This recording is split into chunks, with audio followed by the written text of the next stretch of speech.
what are you seeing this plant do? What are the limitations of your grow? What type of effects for you as a cultivator are you trying to get? And we developed a 172-point matrix that talks about this is the type of grow condition, this is how you want it to perform.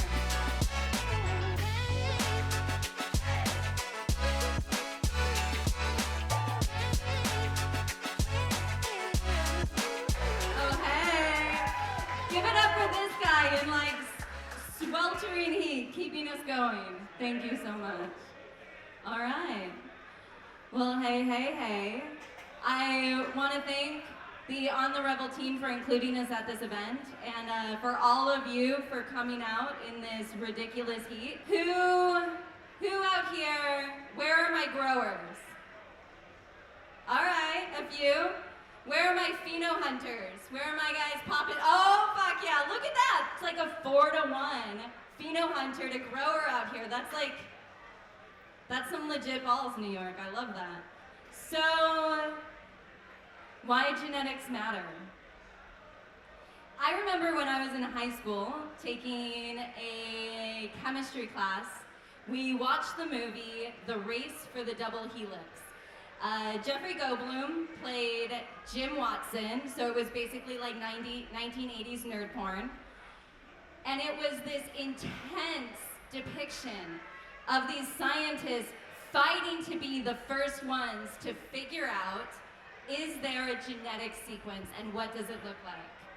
It was news-breaking, world-shaking to discover this double helix.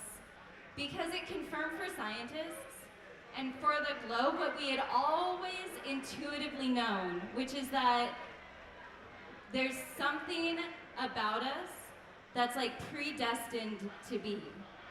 There's something that makes us become who we are, that we're born with, whether you call it innate, whether you call it hereditary, whether you call it predestined or destiny, that there's something that we come into this world with that's going to define who we are, how we're going to react to things, and what we're going to become. And that double helix, that genetic sequence, which by the way, before 1951, people didn't even know existed. That's how fucking new this all is. I'm seeing some head shakes. Like, it's crazy to think that your grandparents didn't know that genetics were real. And now it's something that I'm up here on a stage at a stoner conference talking about. Like, guys, we've come a long way, but at the same time, we're still so new. So, what genetics really help people understand is that there is a code. There is a script. There is a storyline that you are born with and that plants are born with that's gonna say, this is how tall you're gonna be, this is how smelly you're gonna be, this is how your flower is gonna look, this is when you're gonna wanna go into flower. And all of those things are going to define what your experience as a smoker is gonna be like.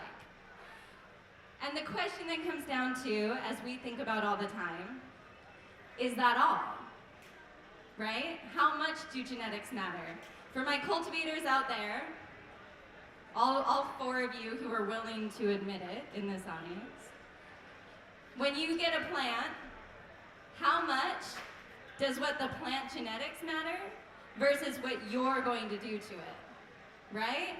Versus like your skill, your magic, your special sauce, your grow conditions, your extra love, your conditioning, your special nutrient combination that you'll keep proprietary and take with you to the motherfucking grave because you know it creates the best terp and the best nose.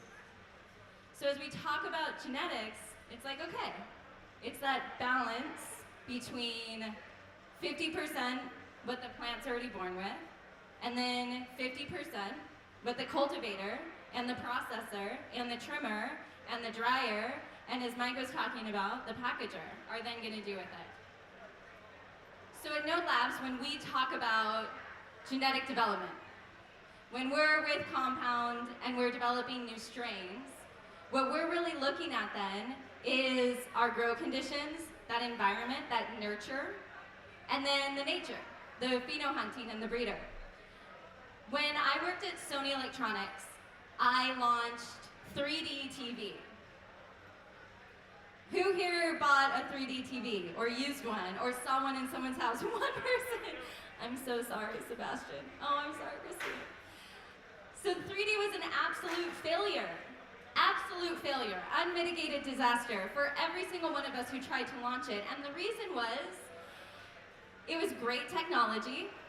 It was a great experience when they had all the right conditions. But the problem was, we didn't account for the conditions.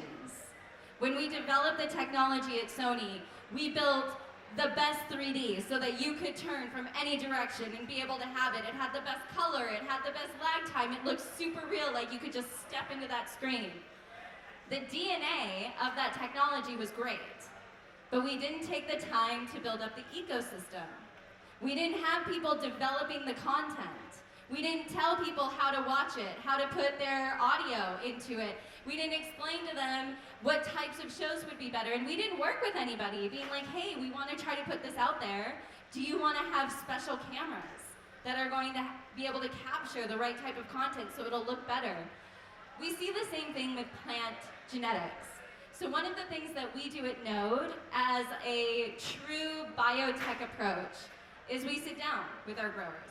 We sit down with our cultivators, we sit down with our breeders, we sit down with Ivan, with the Haze, and we talk to them about, what are you seeing this plant do?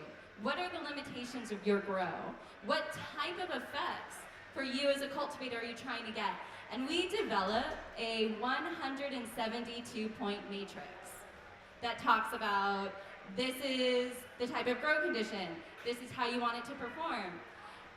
We then apply that to these breeding projects. One of the exciting things about being in genetics this early on is that no one else is doing this work historically. So we really get to be the first ones. But that also means that we have to do all the discovery. So early on, that really looks like a lot of paperwork, a lot of agronomic data, but what it also allows us to do is be the ones to define what that goal is, as opposed to coming into an industry that's already defined. And one of the ways that we apply that is taking the same approach that we did before legalization. So our company was founded by Felipe Recalde.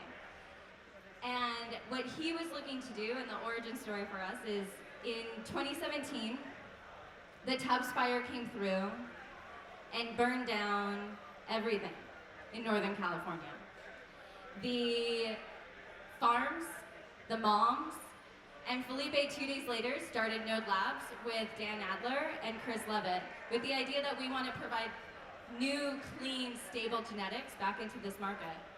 And Felipe took with him the same model that he had in his traditional back into our program here, where he would find great genetics, get them to his best growers, and then be able to have that end result in mind. As we build out these relationships in this ecosystem, we look at what failed with Sony.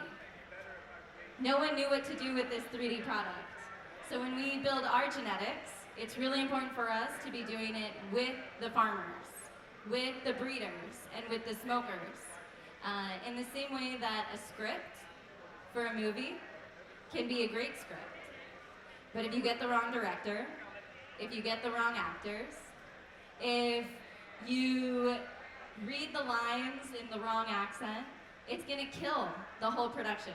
So we really take that approach with genetics. We want to be able to get them in the hands of the right growers. We want them to understand how it's going to work. As we look at whether it's greenhouse, indoor, outdoor, these are key ways that we can leverage these genetic sequences. Okay, are you guys ready for some genetic facts?